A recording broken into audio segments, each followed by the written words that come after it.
안녕하세요. 여성들이 믿고 있는 거짓말 심포지움 세 번째 시간입니다.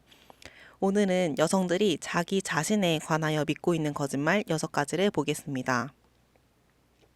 나는 아무 쓸모없는 사람이야. 나 자신을 더 사랑해야 해.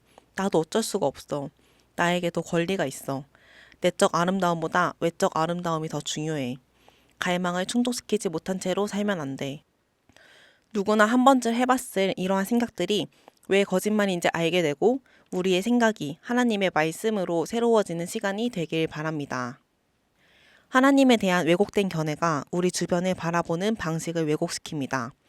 저자는 그 방식을 렌즈에 비유하며 우리가 왜곡된 렌즈를 가지고 하나님, 세상, 나를 바라보고 있지는 않은지 돌아보라고 권유합니다. 우리는 우리 삶이 힘든 이유를 우리 주변의 사람과 환경에 두고는 하지만 진짜 이유는 거짓말을 기초로 한 믿음으로 세상과 나 자신을 바라보기 때문입니다. 특히 하나님에 대해 가진 왜곡된 믿음은 우리가 스스로를 바라보는 방식에 많은 영향을 끼칩니다. 7번째 거짓말은 나는 아무 쓸모없는 사람이야 입니다. 자존감이 낮아지는 이유는 우리가 다른 사람들의 말을 필터링 없이 받아들였기 때문입니다. 이것은 다른 사람이 손상된 렌즈를 통해 본 것을 그대로 받아들이는 것이며 그렇게 우리는 왜곡된 시각을 가지게 됩니다. 우리는 단 하나의 거짓말로 우리 삶의 방식을 결정하고 그 거짓말대로 인생을 살게 됩니다. 우리가 거짓말에 대항하지 않는다면 우리는 개인적, 영적 속박에 빠지게 될 것입니다. 그러나 우리는 말씀을 통해 이 거짓말들을 분별할 수 있습니다. 저자는 예수님에 대해 베드로전서 2장 4절 말씀을 제시합니다. 사람에게는 버림바가 되었으나 하나님께는 택하심을 입은 보배로운 분이셨다. 예수님은 자신을 위하여 창조하신 사람들, 자기 목숨을 내어주기까지 사랑하는 사람들에게 버림받으셨습니다. 그러나 버림받은 것이 예수님의 가치를 결정하지는 않습니다. 예수님은 사람들이 아니라 하나님께 택하심을 받았으며 그것이 예수님의 가치를 결정한 것입니다. 이렇듯 누군가가 우리를 쓸모없는 작품이라 여긴다 해도 그것은 작품의 가치를 알지 못하는 사람의 판단일 뿐이지 실제로 우리가 가치 없다는 것은 아닙니다. 하나님께서는 자신의 아들을 희생시키실 정도로 우리의 영혼의 가치를 귀하게 매기셨으며 그것은 분명한 진리입니다. 8번째 거짓말은 나 자신을 더 사랑해야 해입니다. 당신을 사랑해 주기를 기다리지 말고 당신 자신을 사랑하세요. 당신은 충분해요. 가장 먼저 자신을 사랑하는 방법과 같은 말들은 유튜브, 인스타그램 같은 곳에서 쉽게 볼 수 있으며 책과 에세이를 통해 전파되는 메시지이기도 합니다. 이것이 진리와 정반대인 것은 아니지만 진리를 왜곡한 것입니다. 말씀에서는 자신에 대해 이렇게 생각하라고 말합니다. 당신은 하나님의 형상으로 창조되었습니다. 하나님은 당신을 사랑하시고 당신은 그분께 귀중한 존재입니다. 하나님은 이 말씀을 통해 우리가 어떻게 행동해야 할지 더욱 구체적으로 말씀하십니다. 요한복음 12장 25절 말씀입니다. 자기의 생명을 사랑하는 자는 잃어버릴 것이요 이 세상에서 자기의 생명을 미워하는 자는 영생하도록 보전하리라. 우리는 우리 스스로에게 가치를 부여하는 것으로 하나님의 사랑의 온전함을 경험할 수 없습니다. 예수님은 우리가 자신의 생명을 미워하는 것으로 생명을 얻게 된다고 가르치셨습니다. 성경에 따르면 우리는 어느 정도 자기 자신을 사랑하고 있습니다. 예수님께서는 우리가 본능적으로 나를 사랑하듯이 다른 사람을 섬기고 사랑하라고 말씀하십니다. 우리는 나아가 하나님과 다른 사람을 사랑할 수 있도록 자기 부인을 배우는 것입니다.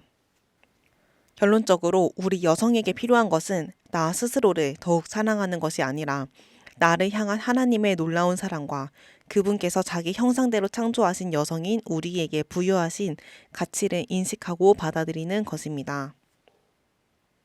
우리가 하나님의 사랑을 믿고 받아들일 때 우리는 자기 혐오와 비교, 자아 도취로부터 자유로워질 수 있습니다.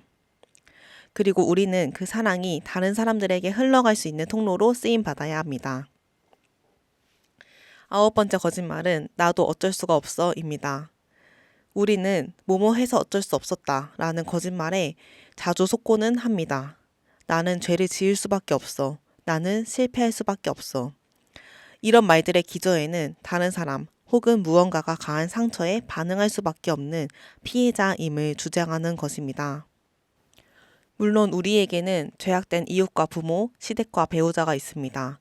그리고 우리의 삶은 타락한 세상, 즉 환경과 과거 혹은 다른 사람들의 잘못에 영향을 받습니다. 그러나 이러한 문제들이 우리의 정체성이 될 수는 없습니다. 우리가 자주 속는 나도 어쩔 수가 없어 라는 거짓말을 믿는다면 우리는 우리가 통제할 수 없는 사람들과 환경의 무력한 피해자라고 생각할 수 있습니다. 이 거짓말은 우리가 더 이상 달라질 수 없다는 절망으로 우리를 이끌며 그 결과 우리는 죄를 지을 수밖에 없고 불행할 수밖에 없다고 믿으며 살게 됩니다. 그러나 진리는 우리에게 선택권이 있다라고 말합니다. 로마서 8장 1절 2절 말씀입니다. 그러므로 이제 그리스도 예수 안에 있는 자에게는 결코 정죄함이 없나니 이는 그리스도 예수 안에 있는 생명의 성령의 법이 죄와 사망의 법에서 너를 해방하였음이라. 하나님의 자녀인 우리는 하나님께 순종하기로 선택할 수 있습니다. 우리는 스스로 이겨낼 능력이 없으나 하나님의 은혜는 우리에게 능력을 주시고 우리가 지혜로운 선택을 하게 합니다. 우리는 성령의 능력으로 변화될 수 있습니다.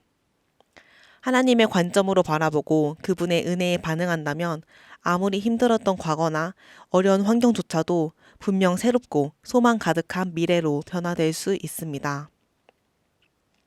10번째 거짓말은 나에게도 권리가 있어입니다.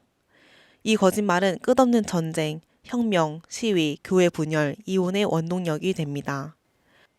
또한 이것은 한국 20대 여성들을 속이는 페미니즘의 근간이 되는 거짓말이기도 합니다.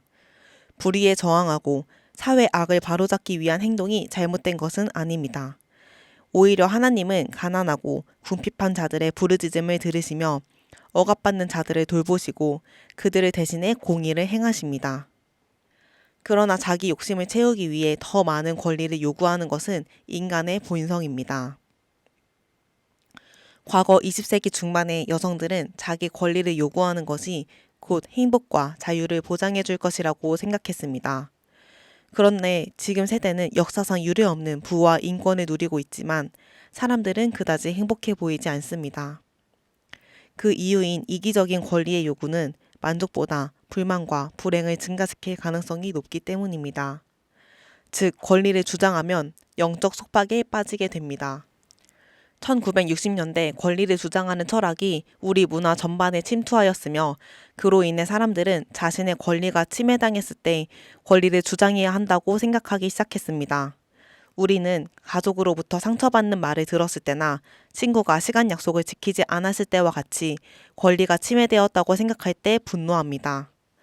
그러나 이런 영적, 감정적 롤러코스터로부터 내려올 수 있는 방법은 모든 권리를 가지신 하나님께 나 자신의 권리를 내려놓는 것입니다.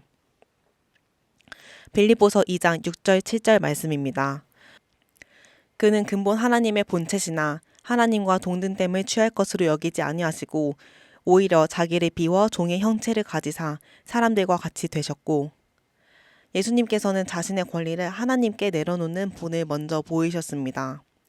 역설적이게도 우리 역시 권리 주장이 아니라 예수님과 같은 겸손과 양보의 자세를 통해 오히려 높임받게 됩니다. 11번째 거짓말은 내적 아름다움보다 외적 아름다움이 더 중요해입니다. 이 말은 미디어, SNS 또는 외모로 인한 차별 대우로 인해 여성들의 마음속 깊이 심겨질 수 있는 메시지입니다. 외모에 대한 집착은 최초의 여성으로까지 거슬러 올라갈 수 있습니다. 창세기 3장 6절 말씀입니다. 여자가 그 나무를 본즉 먹음직도 하고 보암직도 하고 지혜롭게 할 만큼 탐스럽기도 한 나무인지라. 여자가 그 열매를 따먹고 자기와 함께 있는 남편에게도 주매 그도 먹은지라. 우리는 이 말씀에서 선악과가 보암직도 했다는 사실을 알 수 있습니다. 선악과는 하와를 지혜롭게 해줄 뿐만 아니라 외적인 매력도 가지고 있었던 것입니다. 사단은 하와가 하나님에 대한 신뢰와 순종보다 외적인 것에 더 높은 가치를 두도록 만들었습니다. 하나님이 창조하신 세계의 아름다움을 누리는 것은 잘못이 아닙니다. 그러나 외적인 아름다움에 대한 갈망을 하나님의 말씀에 순종하는 것보다 우선시하는 것은 죄입니다. 외적 아름다움을 영혼의 아름다움보다 중요하게 여기는 마음은 스스로를 매력적이지 않고 부끄럽고 창피한 존재라고 느끼게 합니다. 이것은 다른 사람들과의 비교, 질투, 성중독, 이성에게 환심을 사려는 행위로 이어지게 됩니다. 오직 진리만이 우리를 자유롭게 할 수 있습니다. 하나님의 말씀은 우리가 지속적인 내면의 아름다움을 추구하는 것의 중요성을 일깨워 줍니다. 잠언 31장 30절 말씀입니다. 고운 것도 거짓되고 아름다운 것도 헛되나 오직 여호와를 경외하는 여자는 칭찬을 받을 것이라. 이 말씀은 단순히 육적 아름다움이 나쁘다거나 외적인 모습에 관심을 가지는 것이 잘못이라는 뜻은 아닙니다. 이 말씀의 핵심은 하나님께서 주신 아름다움으로 자만하거나 육적인 문제에 집착해 마음의 문제를 방치하는 것이 잘못되었다는 것입니다. 그렇다고 옷차림, 외모, 물질적 환경의 매력을 혐오하는 탈코르셋과 같은 행태 또한 진리가 아닙니다. 크리스천 여성으로서 우리의 모습은 그리스도의 아름다움, 질서, 은혜를 반영합니다. 그리스도의 신부로서 그분이 우리에게 주신 환경과 몸을 아름답게 꾸미는 것은 좋은 일입니다. 그러나 그것은 그리스도의 초상화를 위한 액자에 불과함을 잊지 말아야 합니다. 잠언에 나오는 현숙한 아내는 육체가 건강하고 옷차림이 정갈합니다. 반면 자신의 외적인 모습을 전혀 돌보지 않는 아내는 남편과 하늘의 신랑 모두에게 부정적인 영향을 미칩니다. 크리스천 여성으로서의 외적인 모습은 사치스럽거나 과도한 노출로 우리 자신에게 이목을 집중시키는 것이 아니라 순전하고 잘 정돈된 마음을 반영해야 합니다. 모든 방면에서 우리의 목표는 그리스도의 아름다움을 증거하고 세상에서 복음을 드러내는 것입니다. 12번째 거짓말은 갈망을 충족시키지 못한 채로 살면 안 돼입니다. 이것은 우리의 사고와 생활 방식에 침투한 또 다른 거짓말입니다.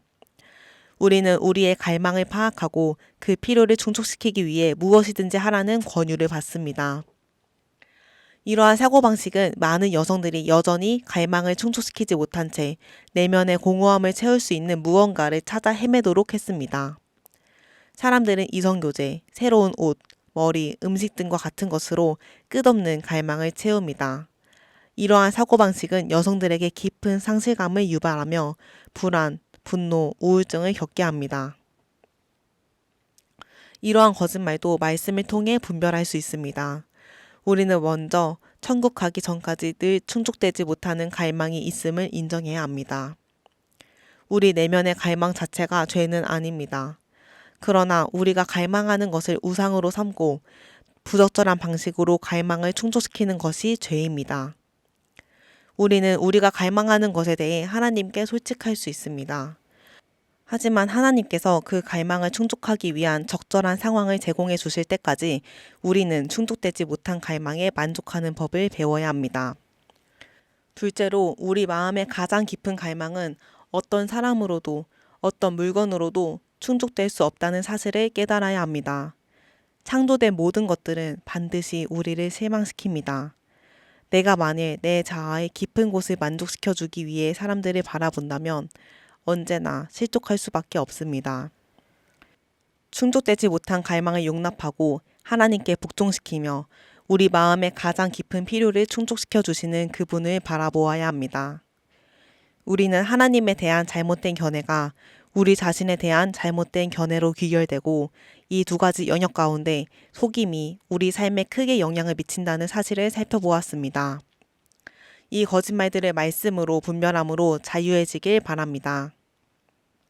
다음 시간에는 여성들이 죄에 관하여 믿고 있는 거짓말에 대해 보겠습니다. 감사합니다.